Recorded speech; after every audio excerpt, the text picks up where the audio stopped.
M. The Media Project.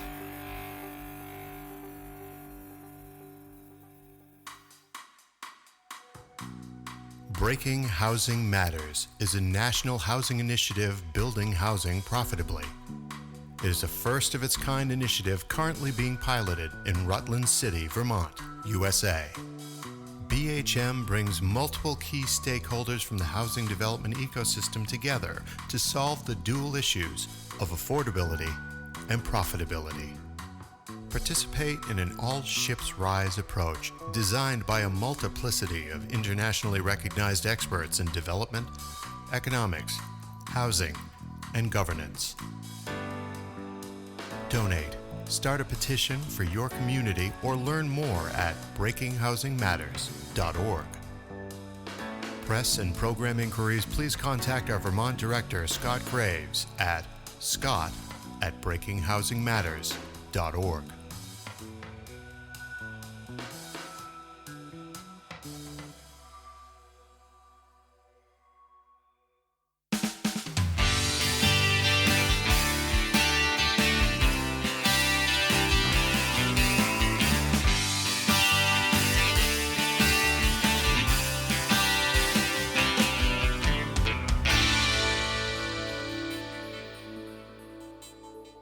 Startup Founders. Today's audio, Platt Savero, from the Innova802 crew, focused on our guest, Matt Kropp, Executive Director of the Vermont Employee Ownership Center. We discussed why you need to consider your future exit now, at the onset of your enterprise, and why you should take a serious look at forming an employee-owned enterprise, and how. The history of tech and tech-enabled companies since the post-World War II years is a history of equity sharing, so it's often a short walk for companies to consider employee ownership, cooperative models, employee stock ownership plans, otherwise called ESOPs, and the like. We defined how these models work alongside equity sharing and market rate employment, and what benefits come to founders, and when.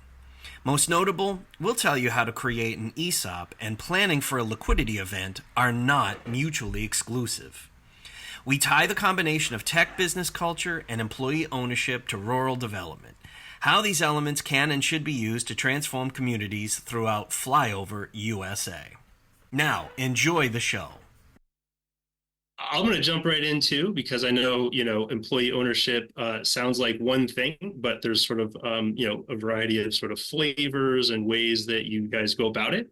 So if you wouldn't mind, for our listeners, give sort of an intro of really what employee ownership is, and maybe some of the ways it can be applied. Yep. So, I'm executive director of the Employee Ownership Center, and I've been at this for about 10 years.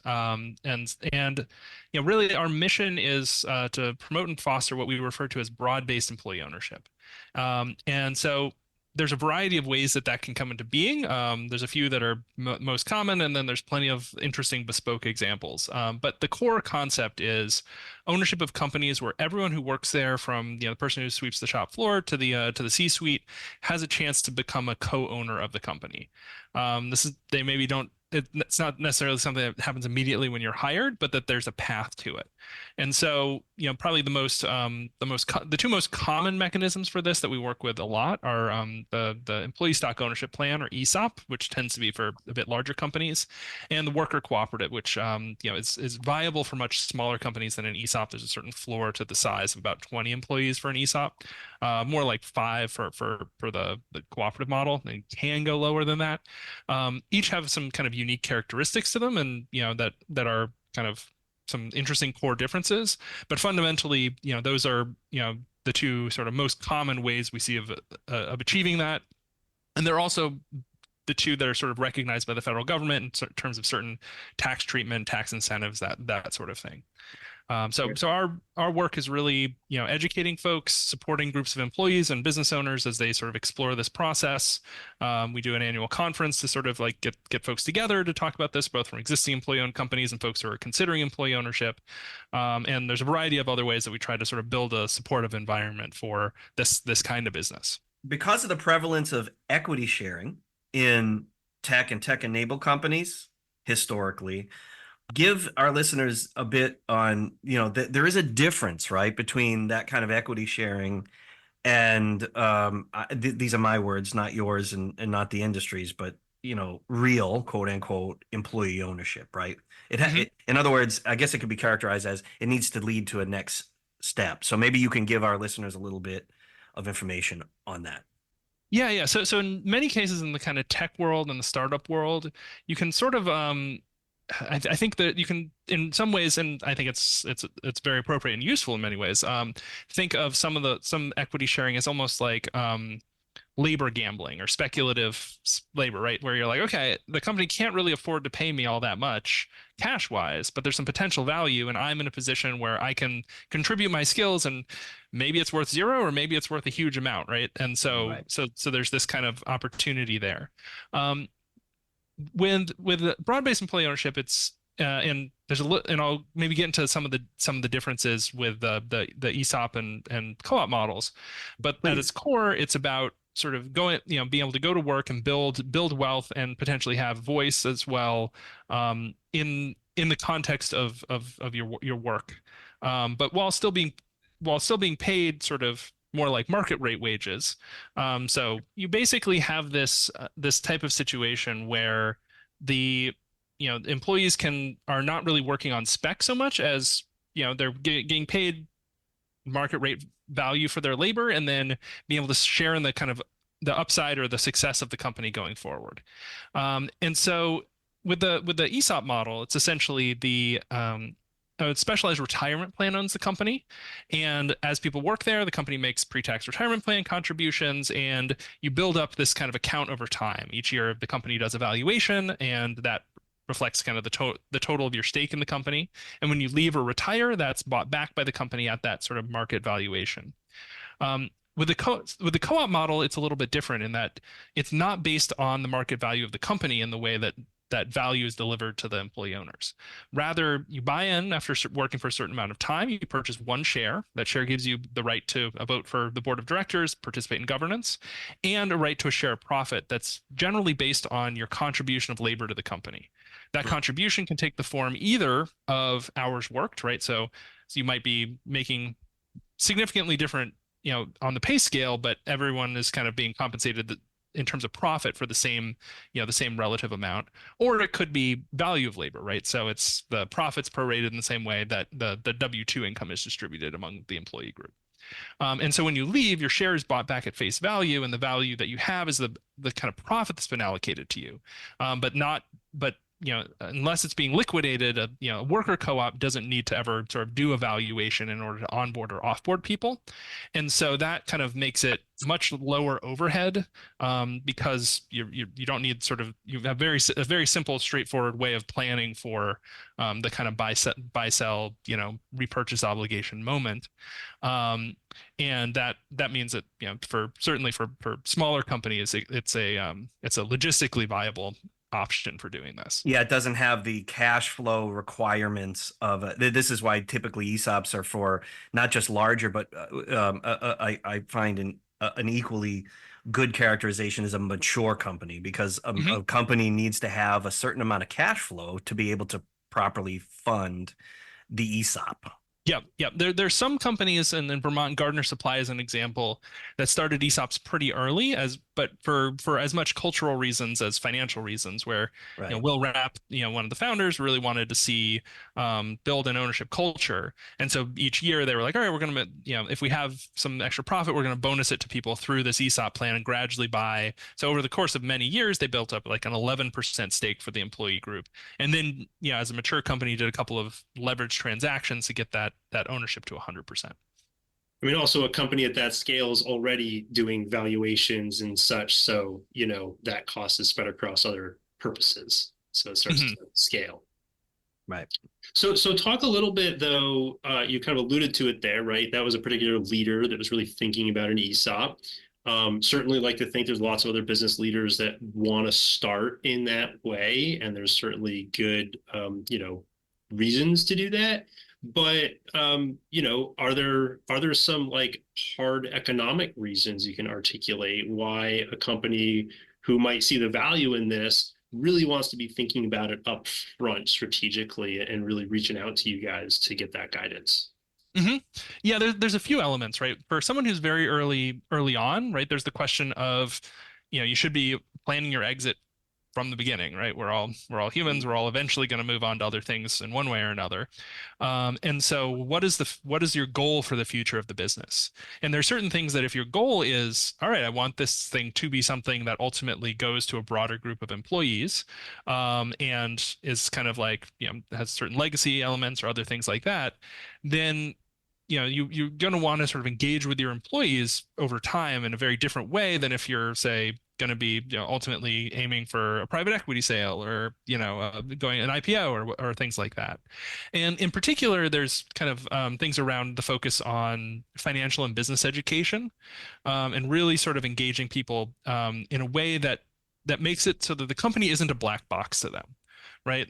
In many people's jobs, right, you're in a particular role, you get good at your role, but the rest of the company is only tangentially relevant, and unless things are going badly, right, to your work life.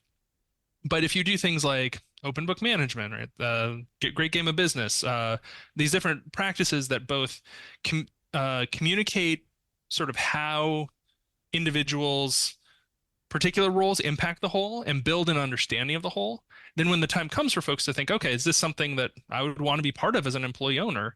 It's not something that's being done on faith. It's not something that's kind of like, hey, here's this black box that I, as the business owner, understand, but you don't. Now you should really quick to understand it and decide if that's a good deal for you or not, versus having sort of built this deep culture and maybe even use some various profit sharing and other things to kind of give folks a taste of what that could look like at a more moderate scale before saying, all right, I'm ready to sort of pass ownership along to you.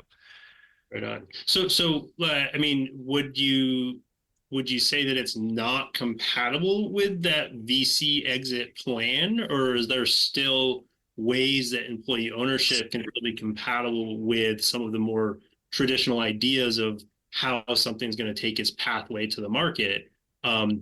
Is it completely incompatible, or are there compatibilities there? This kind of gets into one of the things where the employee ownership world is not a monolith. It's, there's a variety of diverse both kind of goals and motivations, right? And I think one of the underlying kind of questions around like the why of employee ownership is the goal to be building companies that are going to be intergenerational and permanently employee owned and kind of creating this sort of like different subjective work life in addition to the financial benefit?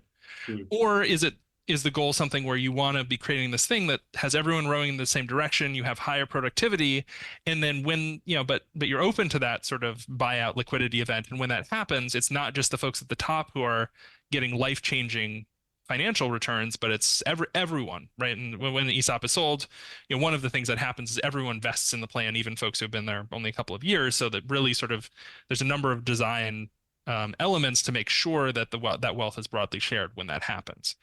I think shorthand, when you talk about folks, one of those sets of goals or the other, it's kind of a little, the former is sort of this kind of economic democracy type thing, and the latter is this shared capitalism, right? Of saying, we want to share, it's either we want to build institutions that are sort of permanently reflect these values and this structure, or we want to sort of create things that allow for much more broad-based participation in the most in one of the places in our society where the most wealth is generated, and allow that to be a wide benefit rather than a narrow benefit.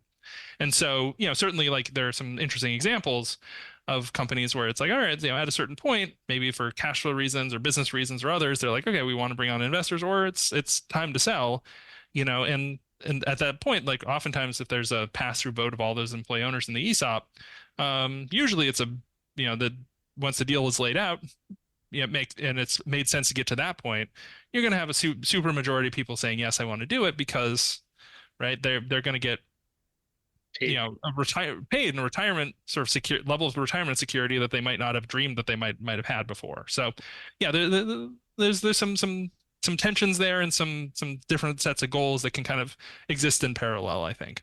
And lest we, continue to make our listeners suggest to our listeners that there's only altruistic reasons to do this, right? In the grand aggregate, over the very long period of time, it has been proven that what employee-owned businesses versus non-employee-owned businesses, the increase in overall value across all industries is something like 9%. Is that the right number, Matt? Or I know that Yeah, there's like that's kind of what's increases in value, increases in productivity, yeah, decreases in turnover.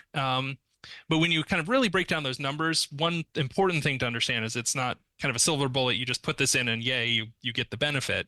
But it's rather like, you need to be the ones who really drive those statistics are the companies that do those high participation practices like open book management and other things where you give the employees actually have line of sight from their role to how they impact the value of the business, and they feel a stake in that, right? And they feel pride in right, that. And that's right, the sort of thing where it's like, oh, hey, the toilet's running. I should call facilities rather than waiting for facilities to figure out that the toilet's running, because that's, money coming out of the value of our business, right? The little right, things, the big things, the things where you might be, oh, I have an idea, but that's an idea for that I would maybe in the future do in my own company versus, hey, this is something that I want to contribute to the whole, because this is mine as well as yours, and we have this community of work that we all feel both accountable to and caring for each other because we're all trying to make this happen.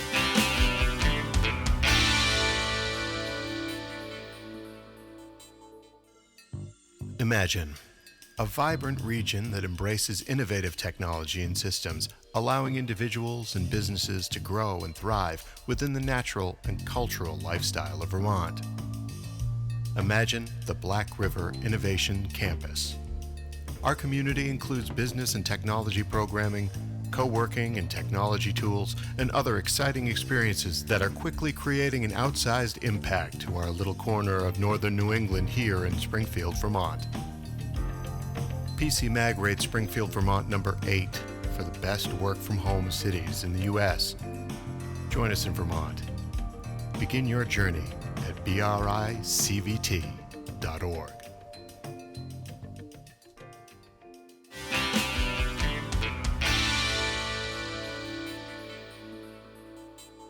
not that this is the focus of this particular episode, but I just want to make the comment that I've always found it astounding that we're constantly coming up with new ideas as to how do we better stabilize our economies. In the context of this podcast, right? We're talking about rural development. Rural development is a thing, right? Because of the deindustrialization of a massive amount of rural places in the United States, right? Whereas since 1974, which I'll point out is 2 years before I was born, I'm the oldest co-host. We've had a lot of policy on the books that's this great way to actually stabilize much of the economy, i.e., much of the households of this country through various forms of employee ownership, right? Mm-hmm. Yeah, and I think the rural sort of the question of rural communities and employee ownership is a really interesting one, and there's a few different points of intersection that I see. Like one is family businesses, right? So like you have these multi-generational family businesses that oftentimes provide a really key resource or amenity or something to a community that the community would suffer if that ceased to exist. And there's a sense of almost family obligation to that, right? Yeah. They make money at it, but there's also like, hey, if this hardware store closed, people would have to drive 30 miles to get to the next one, and that would further hollow out this community that we live in. And so in terms of intergenerational transfers in rural communities, if that next generation isn't interested in taking over the business, employee ownership can oftentimes serve as that sort of the alternative stewards of people who have the stake in the place, right? Who have, understanding of the business, who've been with it for a long time, who have, strong, effective relationships with the sort of the owning family, so that there can be this almost like fictive family moment of like the employees take that role as the next generation. So I think that's a pretty sort of key one. And even ones where there's not a family element, there's certainly, I've had conversations with someone, I had one a while back with someone who's basically a key sort of rural service that without that kind of service, it would be very hard for households to exist. And, it could be something where like, all right, I'm gonna, I could just liquidate, sell my equipment, but then folks would have to have, in order to get this thing serviced, they'd have someone be driving 3 hours to do it. versus my company. And it's like, I want to have something that's going to, I recognize the importance of this. I want to have something that's going to continue to deliver that service. It's moderately profitable, but it's not the sort of thing that an outside investor, unless they're, wanting to buy a job in that particular community, is going to, jump at. But by using an employee ownership exit, that is a mechanism for that legacy to continue. So that's oftentimes a very important motivation. It seems particularly relevant right now, especially with such a major upcoming turnover of businesses, transfer of wealth that's coming up generationally. And also, I don't know what today's figure stands at, but I've been hearing more and more about how many businesses in this state have no succession plan, essentially. I have an article in front of me from 2021 that notes about 48% of business owners having no exit plan in place at this time and would most likely either liquidate or sell their businesses to an external buyer. So this feels very relevant, especially, as you said, how this supports rural communities where can you have a community, a family, employees in that business, in that community that can continue that thriving business? Yeah, hiring, right? That's the big challenge too. And in addition to that is getting people to come take the job. And so what you're describing is potentially the set of incentives they need to do that. And I'd hypothesize even that, an employee-owned business, especially if it's part of the brand, is more attractive to buyers and investors. So I'm curious if you can confirm that from any anecdotal experience or even statistics you can point to us about investor and buyer interest in buying from employee-owned businesses. Well, certainly on the buyer side, actually, the ESOP Association, the national kind of association of ESOP companies, just recently commissioned a fairly intensive, probably one of the most comprehensive studies I've seen in terms of kind of perceptions and messaging around employee ownership. And they're kind of like, they presented the initial findings at the most recent conference back in May, and they're going to be putting out some more specific kind of like information. But yes, that's certainly something that in a lot of employee-owned companies, there's even a certification called a certified EO. Well, especially sort of on the consumer side, will lead with that, right? There's a certain trust to it. There's a sense of almost like, pride of ownership and quality, right? If this is something that's being produced by and sold by folks who have a stake in it, that's different than someone who would be like, oh yeah, whatever. I'm collecting my paycheck this week here and I'll collect it next week there. So yeah, the question of investment is an interesting one because, inherently there's a tension between, like, if you want to be and maintain employee ownership, there's certain forms of investment that make sense, and there's certain forms of investment that are problematic and that they sort of undermine that ownership. And so there's but there's kind of some interesting dynamics. I think two trends that kind of also touch on that succession piece, right? The silver tsunami, as folks in this in our space sometimes talk about, of baby boomer retirements.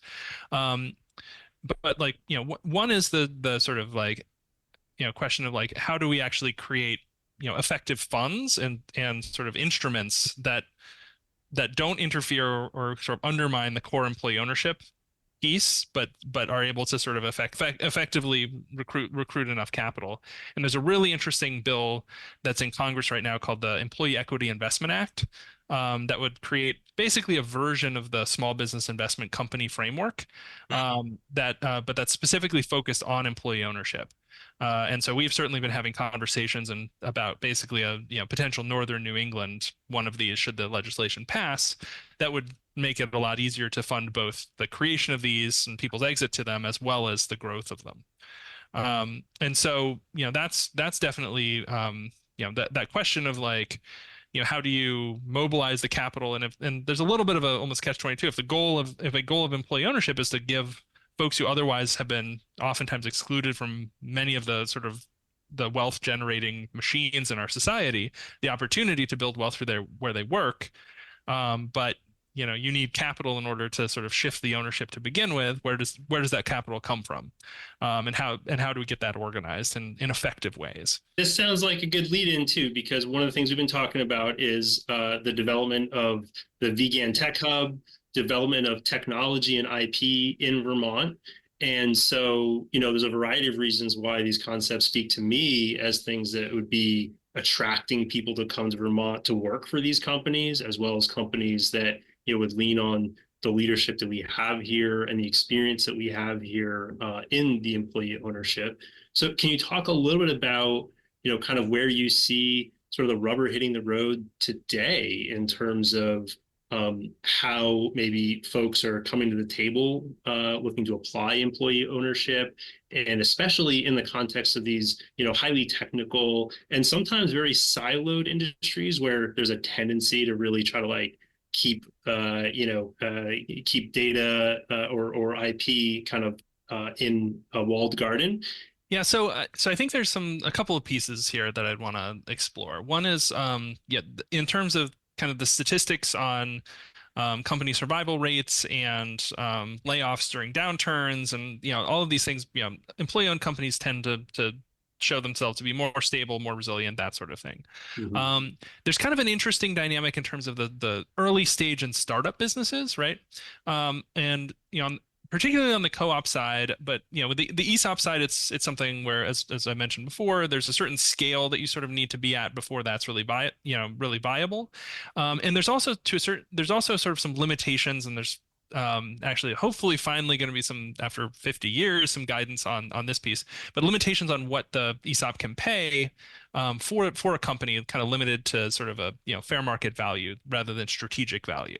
So if there's kind of a strategic buyer, the ESOP can't essentially enter into a bidding war and outbid them directly. It can they basically do a valuation based on profitability and cash flows and that sort of thing, right? So it can be sort of so I think from the perspective of starting something up, this is something that have been giving a lot of thought to, because there are some startup co-ops, but oftentimes there's a bit of something where the founding members kind of need to subsidize the startup with their time and energy and other things like that, because they're not in a position, because inherently you have a broad-based structure, to fully capture the value of the company sort of down the road. So we've been kind of having some conversations and digging into there's a model of equity, kind of structuring kind of sweat equity for startups called slicing pie. I wonder if you might have heard of this. Actually familiar with that. I have actually used that with a few startups.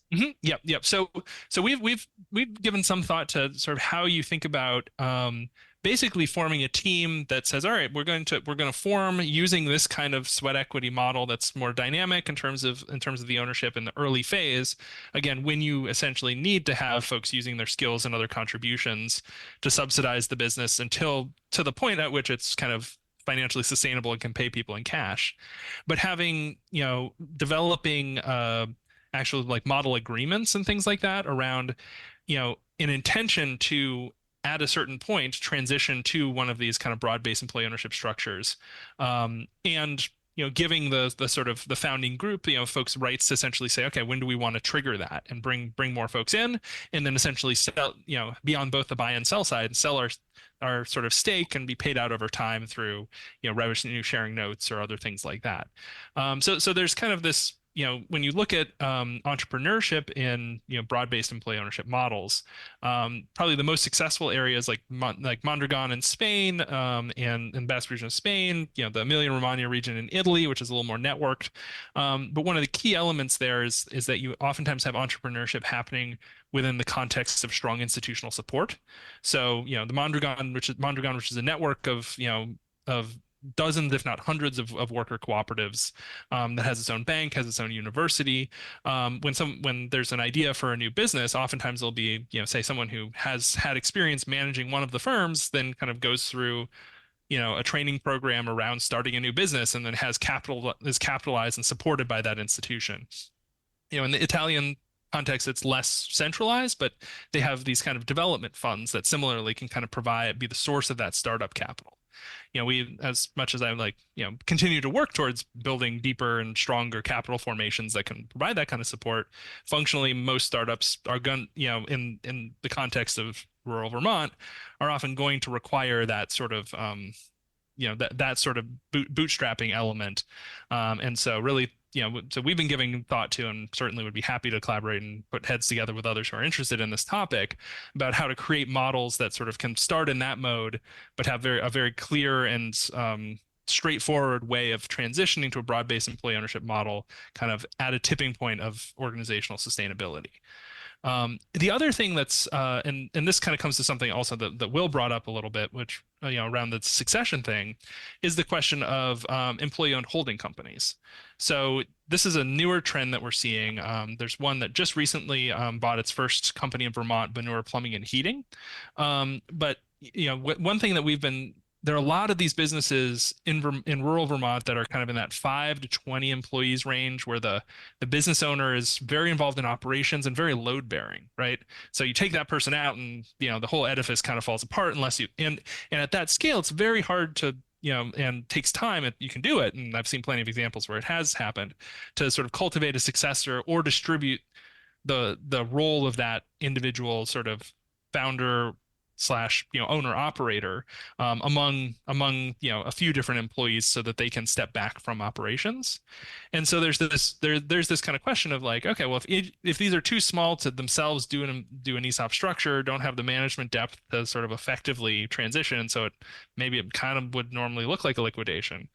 What could it look like for there to be sort of a Vermont-based diversified holding company where all the employees of these different small companies participate in one ESOP that covers everybody, and can provide back office managerial support, other things that can kind of, so it's doesn't have to be this one-to-one replacement of the founder in order for this to be successful and for it to participate in something that is able to aggregate to an economy of scale but still have significant independence locally. So that's kind of another idea that's been floating around for number of years, but now that we're starting to see sort of more of these kind of examples of ESOP holding companies coming into being that are mostly larger businesses, it's I think coming into sharper focus as we think about how to approach a lot of these kind of small businesses in a rural context.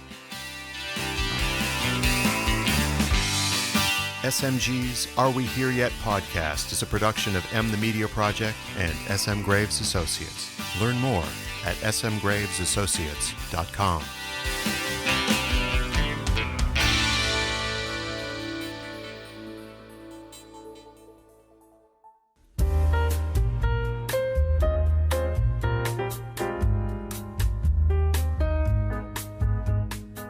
And in the jazz room, we met pianist-composer Orrin Evans at the Pittsburgh International Jazz Festival. In part one of this interview, we talked about the origins of several songs featured on his CD, The Red Door, and learned about the musicians who were featured on this recording. To learn more about Orrin, go to OrrinEvansMusic.com. And now, enjoy the show.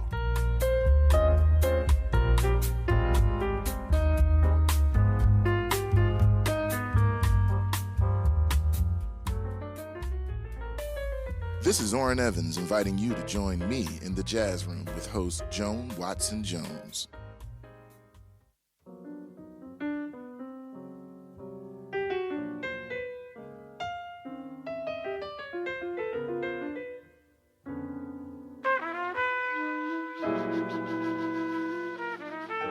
Hello, welcome to the Jazz Room. I'm your host, Joan Watson Jones. Thanks for stopping by. Come in, relax, enjoy some great jazz. Each week we present the music of independent jazz artists as well as those we've grown to love through the years. And yes, of course, the legends. Today we welcome pianist-composer Orrin Evans.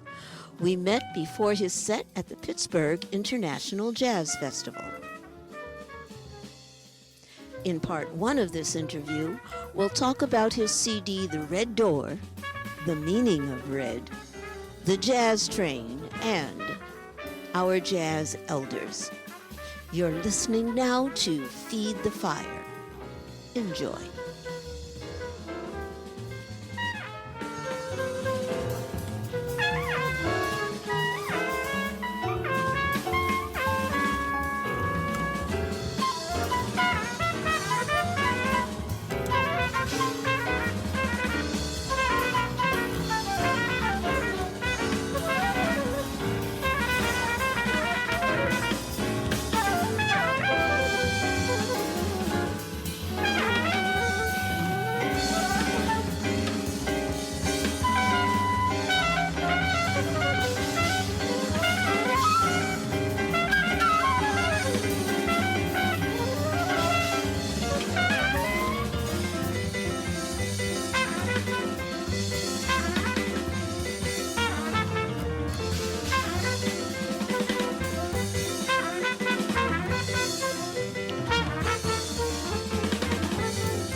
Welcome to the Jazz Room, Orrin Evans. Thank you. It's a Thank pleasure you to be so here. much for taking the time before you start performing at the Pittsburgh International Jazz Festival. Thank you. It's a pleasure to be here. And I'm so happy to meet you. And I hear you were on the jazz train. Let's talk about that first. The jazz train was awesome. You know, it's an idea that honestly came to me through a friend years ago. And I'm not sure where they were going. It might even been a wedding party or something.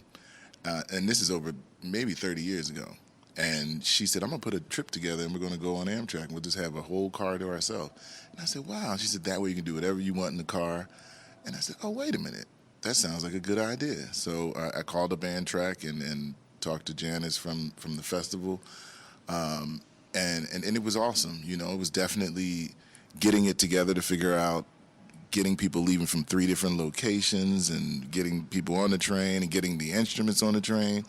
And then how to do it next year, because it's a big train. And So you big had car. performances. Oh, we played at least 3 of the 3 hours of the 7-hour trip, and then we did jazz trivia and gave away some awards and stuff and prizes. People talked and we met new because everybody didn't know each other. It wasn't like we're all on this train together. This was definitely people from all over the world. Some people flew in and then jumped on the train. So it was it was not a relaxing train. I'm not going to say get on this train and go to sleep because it was a party train and it was a lot of fun, you know. So we really enjoyed it. So where did you take off? And New York, Newark, and Philadelphia. And then we got the instruments on, which was all on in New York, and then some people jumped on in Philly later as far as the musicians. And that little area when you get on Amtrak, where it's the little area up front, normally for handicap, is where we set the band up. And it was beautiful, and Amtrak was amazing. You know, you had 2 different conductors, and one conductor was just keeping the party going on the microphone and everything. The second conductor was a little more tame, but definitely welcoming and inviting. So it was really just special. Oh, that sounds like fun. So much fun. All right, now, you have a new CD. I do. What's it called? The Red Door. And tell us about it. Tell us your concept and what you want to do. Well, growing up, I grew up in the Church of God in Christ, the Kojic Church, and spent a lot of time. I'm the youngest. So in the last part, it was just me and my mother most of that time. And going to church every week with her. More than that, we were going to church 8 days a week. So it was like we're going and hanging out. And so I learned a lot, but I also learned a lot of fear that is put in us as a people that with no true answers. So by that I mean red, which was, and you know, I grew up into some different colors, but red was my favorite color as a kid. But red was dark, you know, in my family. You know, it was like, oh, don't go near that red. That red light means it's a brothel. That red, you know, everything was dark. Red was the devil. Everything. So I'm like, well, I like red. So it took some time for me to say, you know, let me see. Red is also Valentine. Red is also our heart. Red is also, there's a lot of joy in that beautiful color. And so the red door signifies the opportunity to open that door and see what's on the other side and not, you know, live it within that fear that we're taught. That's just based on, when I use this word, I don't mean it to be harsh, but it's just based on ignorance. We don't know what's on the other side. So now we're scared of it. You know, we don't know what that other religion is about, so we're scared of it. We don't know what that person from another country is about, so we're scared of it. And this really is about opening that door and seeing what's on the other side. And that's how I look at music. You know, there's other people joke with me because they're like, you're friends with all the different musicians. And it is, you know, I'll have 5 different bass players that I love at one party. And people don't do that. You know, you normally hang with the 1 or 2 people that you in your band. And I'm like, no, I want to get to know everybody. So it's really, I know what you're saying. You know, I know what you're saying. I'm in that's the what it's about. music thing myself. Yep. And it's interesting to hear how your family had that red in my family too, my grandmother, you didn't wear red shoes. Yep, exactly. Exactly. So I'm sitting here and go, I have to say this one because that was very. Yep. And she just said once, God, I love those shoes. You know what? I'm gonna buy them anyway. Exactly. I could have called it the red shoes. Here's the title tune from his CD, The Red Door.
the Vermont Technology Alliance.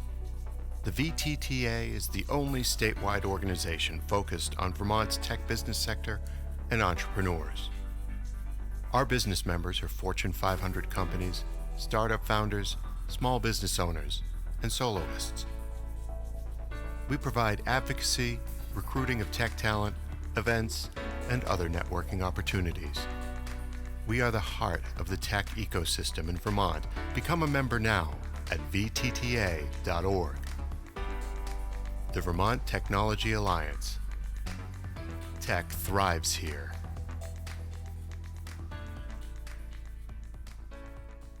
You're in the Jazz Room. I'm your host, Joan Watson Jones. We continue with our interview with pianist-composer Orrin Evans at the Pittsburgh International Jazz Festival. Now that we're talking about your family and so on, when did you find the piano or the piano find you? Well, I grew up around the music. My mother was an opera singer, and then my father was a playwright and a part of the Black Arts Movement. So I was around the theater and performing. So I didn't know any other thing to do but perform, whether it was poetry reading, storytelling. Point was I was going to do something performing. I was going to be on the stage. And then there was always a piano in the house because my mother would practice with different pianists. My father played a little bit, as a hobby. And then my sister was the main one taking piano lessons. And I just would bang on it, and make up songs and stuff. I didn't really, at the early part, I didn't want to learn to play the piano. I was riding my bike, it was all about riding outside. But when my parents separated, we moved from Trenton, New Jersey to Philadelphia. And we moved to a neighborhood that was filled, my little short block was filled with all retired, vets and people who worked at either the mill or worked down at the shipyard. Everybody didn't want any kids on that block. And I was 11 or 12 years old living on that block, no kids. So I came from Trenton, New Jersey with a kid-friendly block to move to Philadelphia. And I didn't have the bikes anymore, people to ride bikes with anymore, but the piano was there. So that's how my love started for it again. Like I played in Trenton, but I wasn't serious about it. But when there was nothing else to do, I looked over and I was like, okay. And I went and started playing the piano more and started studying with Charles Pettaway, who was one of my mother's accompanists at the time in Philadelphia. And then I went to a school called Girard Academic Music Program, which was like the performing arts school in Philadelphia. There were two, and this was the second one. And I just found misfit people like me, little kids that wanted to figure out how music was made. And that started the journey. Up next is Smoke Rings.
In jazz, we've got generations now.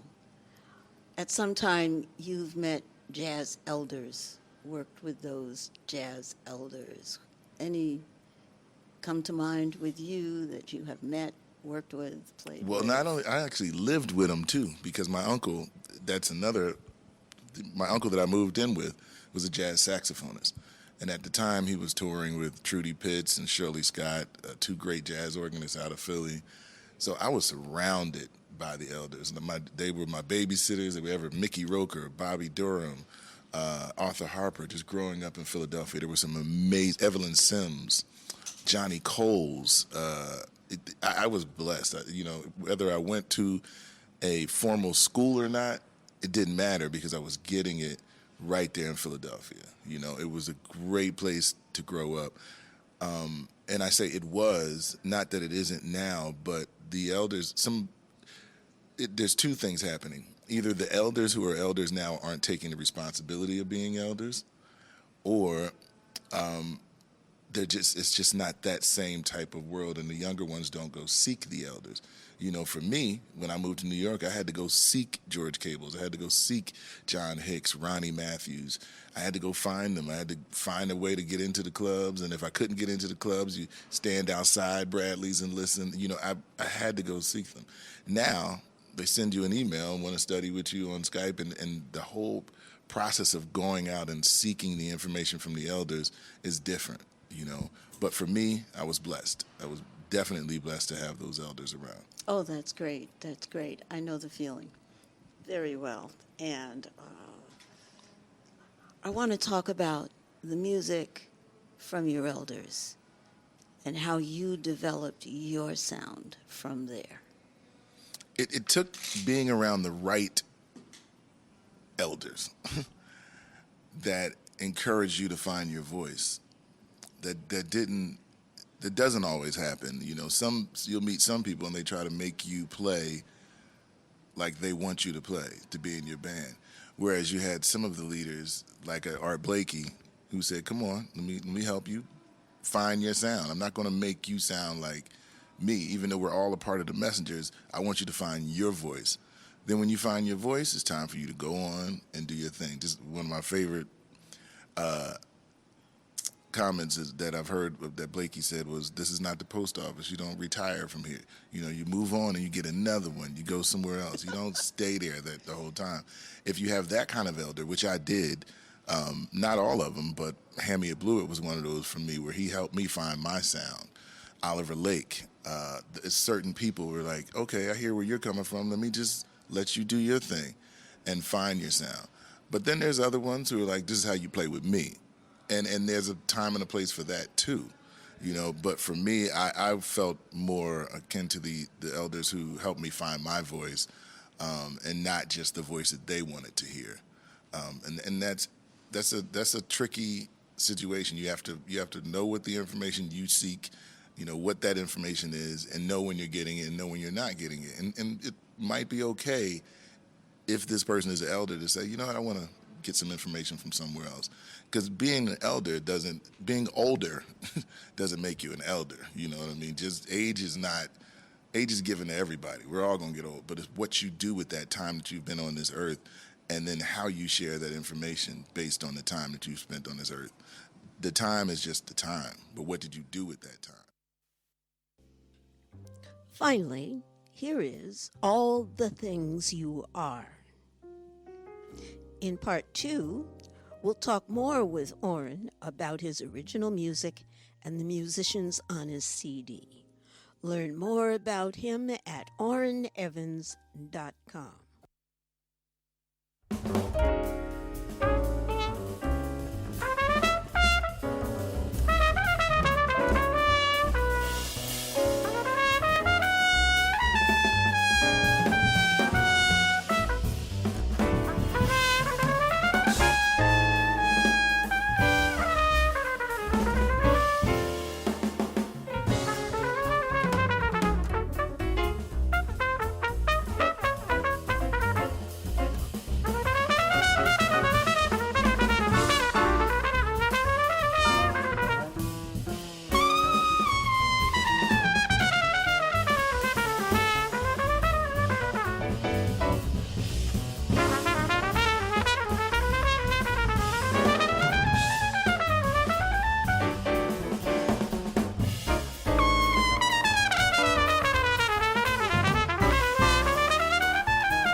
we've come to the end of another show. Thank you for spending time here with us in the Jazz Room. You may see photographs of Orrin Evans and many, many more jazz artists on the Jazz Room page of my website, JoanWatsonJones.com. Until next time, you've been in the Jazz Room. I'm your host, Joan Watson Jones.